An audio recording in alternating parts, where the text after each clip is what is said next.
السلام عليكم أصدقائي. موعد مباراة المغرب القادمة أمام جنوب إفريقيا في كأس إفريقيا 2024 والقنوات الناقلة. ويطمح الأسود الأطلس لإثبات أنفسهم كفريق من بين أفضل الفرق المرشحة للتتويج بالبطولة بعد أن تأهلوا في صدارة مجموعتهم برصيد 7 نقاط من انتصار وتعادل.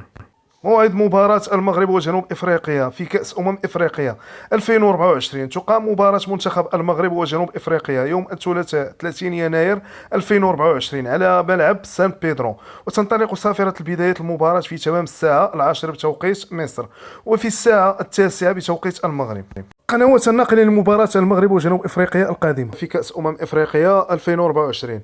تمتلك شبكة قنوات بإن سبور الحقوق الحصرية لبطولة كأس إفريقيا في الشرق الأوسط وشمال إفريقيا، وسوف يتم نقل مباراة المغرب وجنوب إفريقيا على قناة بإن سبور ماكس 1 وبإن سبور ماكس 3 وقناة الرياضية المغربية TNT.